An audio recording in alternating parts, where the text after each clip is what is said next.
Salut à tous les amis, j'espère que vous allez bien. On se retrouve aujourd'hui, mardi 23 juin 2026, avec une nouvelle vidéo spécifique sur le dossier Julián Álvarez, avec évidemment ce qui s'est passé hier soir. On va revenir sur tout ce qui s'est passé, puisque dans la nuit, il s'est passé d'autres choses. Ça a été évidemment l'affaire la plus citée hier.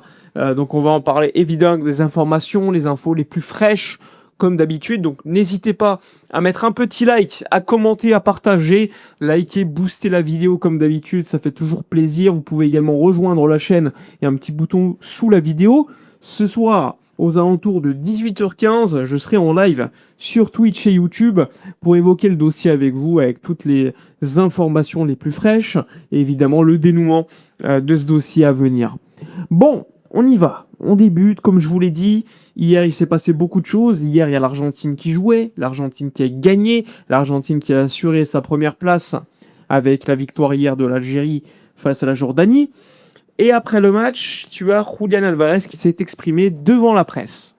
Prise de parole qui était attendue, je vous renvoie ma vidéo d'hier où je vous expliquais que Julián Álvarez allait s'exprimer ce soir devant les médias. C'est ce qu'il a fait, vous l'avez vu, il a parlé. Il a discuté avec un journaliste et il s'est exprimé à la radio en même temps. Pour ceux qui n'ont pas vu ce petit passage, je vous renvoie mon petit tweet sur Actualité Barça où j'ai posté la vidéo. En gros, Julián Álvarez explique que c'est quelqu'un d'honnête, qu'il a déjà parlé avec l'Atlético de Madrid et que le mieux pour tout le monde, c'était qu'il parte, un transfert, et qu'il voulait enfin exaucer son rêve, son souhait. Évidemment, ça a des déclarations qui ont fait évidemment énormément parler hier soir, parce que le Barça attendait ce geste, il faut le savoir. Si je vous dis que lundi, il était prévu, donc hier, qu'il discute et qu'il s'exprime publiquement, c'est parce que le Barça, via son agent, lui a demandé de le faire. Ils lui ont demandé de s'exprimer pour les aider, évidemment, parce que l'Atlético, la posture officielle a toujours été on ne vend pas le joueur. Pour autant, en privé, il ne se dérangeait pas de négocier avec Arsenal et de trouver un accord. Mais le joueur a refusé de partir à Arsenal. A tener que darse después del Mundial. Bueno, no, la verdad que no lo sé, pero nada, para... creo que no es momento para hablar de esto, pero tampoco puedo esconderme ni hacerme el otro. La verdad trato de ser una persona honesta y yo hablé con la gente del club, con los que tenía que hablar y... Si se da algo bueno, te vas. ¿Qué crees que pasa, Julio? No, creo que lo mejor para todos es una transferencia y quiero cumplir mi sueño. Gracias. Bien, hasta ahí, muchachos. Il y a aussi le Paris Saint-Germain qui a montré un intérêt auprès de Julián Álvarez, mais le joueur les a remerciés de l'intérêt, mais qu'il voulait signer à Barcelone. Donc c'est un joueur sûr de ce qu'il veut faire. Il a désiré effectivement signer à Barcelone. Il l'a exprimé en février à l'Atlético de Madrid, comme je vous l'avais dit, le 28 mai. Il a également expliqué en fin de saison qu'il allait partir et qu'il voulait aller à Barcelone. Il faut savoir que Miguel Ángel Gil, président de l'Atlético de Madrid, a promis aux joueurs qu'il allait tout faire pour le faire signer à Barcelone en cas d'offre honnête. Donc ça, c'était la promesse. Promesse qui n'a pas été respectée, et c'est pas la première fois de la part de l'Atlético. Et Julián Álvarez, qui est quelqu'un de très calme, assez honnête, a dû s'exprimer publiquement suite aux prises de position de l'Atlético de Madrid et surtout au manque de respect de la parole du président de l'Atlético. En el fútbol, tu jugador favorito. ¿Y tu equipo de que sos hincha? Del River, del Barça. No, creo que lo mejor para todos es una transferencia y quiero cumplir mi sueño. Il faut aussi savoir que, comme je vous l'avais expliqué pour ceux qui sont souscripteurs, eh bien, le joueur a déjà parlé avec Cholo Simeone à multiples reprises. Les relations entre les deux hommes ne sont pas les meilleures. Pour autant, Cholo Simeone n'est pas contre un départ, loin de là. Le joueur a demandé à Cholo Simeone si ça le dérangeait de partir. Cholo a dit que non. Donc ça s'est déroulé en fin de saison. Et il y a quelques jours, ils ont eu un appel avec l'agent du joueur, Cholo et Julián, où là, le joueur a exprimé le fait qu'il voulait partir. Et Cholo a dit, si tu veux partir, tu peux y aller. Tout simplement. Ça a renforcé évidemment la volonté du joueur de s'exprimer publiquement. L'agent évidemment, est en contact tous les jours, quotidiennement, avec le Barça. Il faut savoir aussi, malgré le fait que l'Atlético ferme la porte, je l'ai exprimé à multiples reprises, hein, je le rappelle, hein, que Matteo Alemany, directeur sportif de l'Atlético de Madrid, n'est pas contre un départ de Julián Álvarez, à contrario du président de l'Atlético, Miguel Ángel Gil, qui a promis à Julián Álvarez qu'il allait le laisser partir. Donc c'est un président qui manque à ses promesses, un président qui n'est pas en accord avec son directeur sportif, je tiens à le préciser. Il lui avait promis une prolongation de contrat l'année dernière, il ne l'a pas fait. Le joueur, maintenant qu'il veut partir, on lui propose une prolongation de contrat avec un salaire incroyable qu'il a refusé. Ils lui ont dit, va à Arsenal. Arsenal était là. Il a dit non. Il y a le PSG qui n'a pas contacté directement l'Atlético pour le joueur. Ils ont discuté plutôt de Gonzalo Ramos et Canguilhi. Eh bien, le joueur a dit non au PSG et depuis le PSG n'a pas évoqué le nom du joueur directement avec l'Atlético. Il faut le savoir. Aujourd'hui, on est dans une situation où l'Atlético menace le FC Barcelone d'aller devant la FIFA pour le fait d'avoir contacté un joueur sous contrat. Alors, très peu de chances déjà que cette plainte soit successful du côté de l'Atlético, parce qu'il faut des preuves de cela. Aucune preuve pour l'instant. Il faut savoir que le joueur n'a pas dit « je rêve d'aller au Barça », et même s'il l'avait dit, moi aussi je peux dire « je rêve d'aller quelque part », pour autant ça ne veut pas dire que j'ai trouvé un accord avec eux. Même si tout le monde le sait, hein, on le sait. Mais il faut le prouver, sinon ça sert à rien. Et l'Atlético de Madrid est dans une situation compliquée parce qu'ils le savent, le joueur veut absolument partir. Et au niveau, on va dire, devant les fans, c'est une catastrophe. Devant les fans, vous voyez, il y a des fans de l'Atlético qui ont commencé à brûler le maillot de Julián Álvarez. Ils ne veulent plus en entendre parler, ils veulent absolument une vente. Le problème, c'est que le joueur, il veut partir. Il veut aller à Barcelone. Sauf que l'Atlético, ils disent non, on ne veut pas le vendre au Barça. Eh bah oui, mais si le joueur veut absolument aller à Barcelone et que toi, tu veux pas le vendre au Barça, est-ce que tu vas garder le joueur à tout prix ?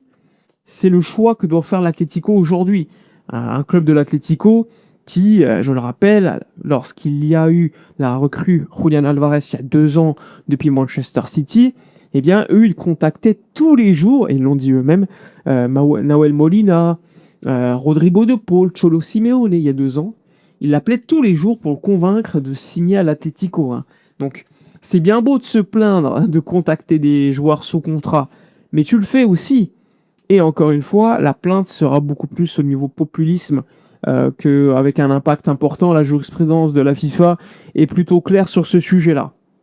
Donc, aujourd'hui, on est dans une situation où Julián Álvarez a enfin fait le pas qui était attendu par le Barça. Et le Barça ne peut plus trahir Julián Álvarez. Maintenant qu'il a fait ça, il faut respecter la parole tout simplement donnée aux joueurs et y aller à fond. Donc une deuxième offre est en préparation. Elle pourrait tomber à tout moment. On parle d'une offre d'environ 120-130 millions d'euros de la part du Barça. Rappelez-vous, ils ont refusé sur le papier une offre du Real Madrid à hauteur de 150 millions d'euros. Mais personne n'est dupe. Le Barça n'est pas dupe. Cette offre était plutôt une offre inexistante, une fausse offre de la part du Real Madrid. Il n'y avait même pas d'accord avec le joueur, mais c'était surtout pour faire gonfler la note et éventuellement gonfler la valeur du joueur. Ça, c'est important de le préciser. Et il faut le dire, c'était une bonne manœuvre faite par le Real Madrid, mais aussi par l'Atlético. Aujourd'hui, on est dans une situation, je vous l'ai expliqué sur les différents réseaux sociaux, pour ceux qui me suivent, le joueur, il veut aller à Barcelone, il y a une Coupe du Monde en cours, il n'a pas tiqué, hein. Coupe du Monde ou pas, il a dit je veux aller absolument ailleurs, je veux quitter l'Atlético. Tout le monde sait que c'est pour le Barça, il faut le savoir, même l'Atlético le sait depuis un bout de temps, je vous l'ai dit, le mois de mai, il le savait déjà. Donc, comment l'Atlético peut-il agir de cette manière en étant surpris de la part des actes du Barça, selon eux? Ils savent depuis le mois de février que le joueur veut partir. Ils ont même admis publiquement que le Barça avait discuté avec Julián Álvarez avant le match de la Ligue des Champions. Donc ils sont parfaitement au courant de la volonté du joueur d'aller à Barcelone. Maintenant, l'Atlético agit d'une manière que je peux comprendre parfois. Tu ne veux pas vendre ta star parce que tu perdrais en niveau. Mais la réalité, même si c'était mon club, si c'était le Barça qui était dans cette situation, eh bien, je me dirais, bon, bah, s'il veut partir, ok, on va le vendre. Mais on va bien le vendre, tout simplement. Comme ça, on pourra recruter derrière et éventuellement recruter avant même qu'il parte. L'Atlético ne peut pas être dans une situation où ils vont se dire on va forcer le joueur de rester, ça n'a pas de sens. Et au pire, j'ai entendu des médias dire ils le mettent sur le banc toute la saison en tribune, etc. Ce serait une erreur monumentale parce que la valeur de ton actif va considérablement diminuer. Tu auras un joueur avec un salaire certes pas énorme, quand même un beau salaire, hein, mais qui ne jouera pas, sachant que c'est un joueur qui est décisif. Et quelle image tu montrerais aux autres joueurs? Un joueur qui veut partir, eh bien on le met en tribune. Là aussi, c'est pas forcément le top du top, sachant qu'en Espagne, contrairement à la France, etc., t'as pas le fameux loft. Hein. Le fameux loft que le PSG a mis en place. En Espagne, ça fonctionne pas de cette manière. Donc, une équipe de l'Atlético qui est dans une situation, pour moi, beaucoup plus fragilisée qu'il y a 2 jours. Alors, certes, ils ont toujours le contrôle du dossier, parce que le joueur est sous contrat, c'est vrai. Pour autant, la volonté du joueur est quand même assez importante, et la volonté du joueur, c'est de partir, de quitter l'Atlético de Madrid pour signer au FC Barcelone. Alors maintenant, quelles sont les prochaines étapes? Prochaines étapes, déjà, il faut que l'Atlético de Madrid arrête d'avoir cette posture officielle complètement ridicule, comme si à vouloir acheter un joueur, c'était un scandale. Non, c'est la norme dans un mercato des transferts. L'Atlético devra accepter le fait que le joueur veuille se barrer. Alors probablement qu'ils ne vont pas l'accepter aujourd'hui, mais ils vont peut-être l'accepter à un moment donné. Ça, c'est important. Le mercato est encore très très long. Le joueur ne veut pas que ça dure non plus trop longtemps. Faut le savoir. Il veut certes quitter l'Atlético. Il veut absolument se barrer. Il veut pas aller en Angleterre. Ça, je peux vous le préciser, même si on sait jamais. Mais c'est pas sa priorité parce qu'ils se sont bien en Espagne. Sa femme a accouché. Il est parent depuis pas très longtemps. Pour lui, c'est l'environnement parfait, l'Espagne. C'est pour ça que le Barça, c'est vraiment une situation parfaite pour lui. Maintenant, l'Atlético va devoir le comprendre. L'Atlético va devoir comprendre que le joueur veut partir. Je pense qu'ils l'ont compris. Maintenant, le joueur a déjà exprimé auprès de l'Atlético qu'il voulait partir. Il l'a même confirmé aux médias hier en disant j'ai déjà parlé avec les personnes qui devaient être au courant en parlant de l'Atlético. Tout le monde le sait. Mais eux, encore une fois, ont une posture officielle qui est en inadéquation avec la réalité du marché et même la volonté désormais de la fanbase de l'Atlético qui veut absolument s'en débarrasser, même si certes ils demandent un prix élevé, ils veulent s'en débarrasser. Aujourd'hui, le Barça ne va pas être dans une situation où ils vont pouvoir offrir 150 briques pour Alvarez. Et je le dis parce que on me le dit souvent, Sofiane, mais on s'en fout qu'ils mettent 200 millions d'euros même. Non, faut pas faire les mêmes erreurs qu'à l'époque quand on avait José María Bartomeu comme président. Alors certes, Julián Alvarez est un grand numéro 9. Aujourd'hui, sur le marché, t'en as pas beaucoup. Pour autant, ça ne veut pas dire qu'il faut surpayer. Pour moi, en tout cas. J'estime que 120, franchement, c'est déjà bien payé pour un joueur comme Alvarez, qui est un formidable numéro 9, mais qui n'est pas non plus Erling Haaland, même s'il a des qualités complètement différentes. On ne parle pas d'un joueur qui te garantit 40-50 buts par saison. Alors, il va te garantir quand même des buts, il va te garantir un certain niveau, mais j'oublie pas qu'il a certains trous d'air aussi. Donc oui, évidemment que je serais super content que le joueur signe à Barcelone. Pour autant, j'estime qu'il y a quand même des limites au niveau du prix. Après, le problème, c'est surtout que sur le marché des transferts aujourd'hui, t'as pas d'autres numéros 9 de cette qualité-là, on va pas se mentir, qui sont dispo en tout cas. C'est bien beau d'avoir mon discours, je l'assume totalement. Pour autant, la réalité du marché, c'est qu'il n'y a pas d'autres numéros 9 intéressants qui vont apporter une certaine plus-value. Donc le Barça va être probablement dans une situation de devoir surpayer un transfert. Donc ça, c'est déjà été le cas pour Gordon à mon avis, même si Gordon pour moi est un joueur là aussi d'une qualité certaine, on va pas se mentir. Pour autant, 70 plus 10, j'ai trouvé ça déjà un petit peu élevé, même si c'est le marché Première Ligue.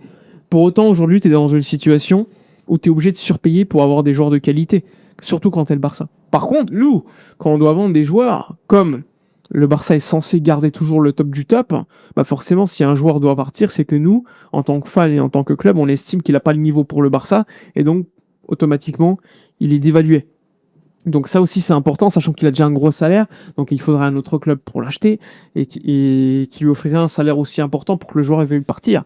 Ça aussi c'est important de le préciser, pourquoi le Barça vend aussi mal entre guillemets. Les seules ventes qu'on fait, c'est surtout des joueurs qui sont dévalués ou tout simplement des joueurs qui veulent, on va dire entre guillemets, complètement changer d'environnement parce que c'était toxique, parce qu'ils sont en échec, ou des joueurs qui ont un petit salaire et on leur offre un gros salaire ailleurs. Casado, ou encore Iñaki Peña, ou d'autres joueurs comme ça. Donc là, on est dans une situation de blocage. Actuellement, le 23 juin. Pour autant, cette situation de blocage risque de bouger.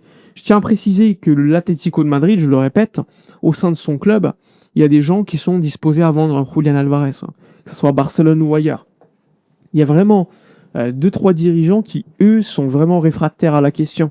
Parce qu'ils estiment qu'après, en plus, les communiqués de presse, je le précise, un communiqué de presse, il a été fait par le directeur de la communication, je crois qu'il s'appelle Oscar Mayo, qui lui, sur les réseaux sociaux, il n'a pas l'air de réfléchir énormément. C'est-à-dire que dès qu'il y a un truc, il va le publier assez rapidement, sans forcément se concerter avec d'autres personnes de la direction sportive de l'Atlético. Donc ça a été fait à multiples reprises, contre le Real, contre le Barça, mais c'est pas un comportement d'un club professionnel à mon avis, sachant que le mercato, à tout moment, tout peut changer. La vérité du jour n'est pas la vérité du lendemain. Même pour le dossier Alvarez. Aujourd'hui, Alvarez veut aller au Barça.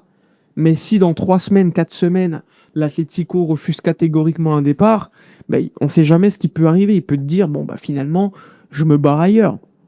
Ou je reste. On ne sait jamais. Ce que je peux vous dire, c'est que lui, il est convaincu et optimiste sur le fait qu'il faut qu'il quitte l'Atlético pour aller au Barça. Je le rappelle, l'agent du joueur, constamment, certifie que le joueur doit aller au Barça et qu'ils sont confiants par rapport à cela. Maintenant, avoir de la confiance, c'est bien. Maintenant, le deal, il va falloir avancer. Donc, je vous l'ai dit, le Barça prépare une seconde offre. Je vous l'avais déjà expliqué à multiples reprises, c'est pas une petite surprise. Offre qui pourrait tomber à tout moment pour essayer d'avancer le transfert. Donc, hâte de voir ça. Je vous le rappelle, il y a un accord total entre Julián Álvarez et le Barça au niveau salarial avec un salaire croissant. Maintenant, le plus important, le plus compliqué, c'est l'accord entre l'Atlético et le Barça. Donc hâte de suivre ce qui va se passer dans ce dossier, un dossier qui effectivement fait beaucoup parler et qui enrage pas mal de membres de la fanbase du Barça, mais le Barça estime que c'est le dossier de l'été, il faut absolument le signer, sinon sur le marché des transferts, il n'y a pas grand monde. Et en plus, maintenant que le joueur s'est exprimé, ils estiment qu'il y a, on va dire, un devoir moral à respecter auprès du joueur. Voilà, je le rappelle, ce soir on sera en live sur Twitch, sur YouTube. N'hésitez pas à booster la vidéo, à me rejoindre sur Discord. Si vous voulez, vous pouvez être souscripteur sur Twitter ou encore sur Twitch pour pouvoir avoir des informations à l'avance. Par exemple, hier, on en parlait sur le dossier Alvarez, toutes les informations sur le salon Discord pour les subs Twitch ou sur X dans le salon privé. Voilà pour toutes les informations de la journée. N'hésitez pas dans l'espace commentaire à donner votre avis. On se retrouve ce soir pour interagir ensemble sur les différents sujets. Je ne vous l'ai pas le dit, mais Iñaki Peña va partir au Panathinaikos pour 3 millions d'euros. Bref, il y a plein d'informations autres aussi qu'on va évoquer. Donc n'hésitez pas, un petit like, abonnez-vous, commentez, boostez la vidéo, allez, pétez-moi le score. Nous, on se retrouve ce soir. Et d'ici là, comme d'habitude, portez-vous bien.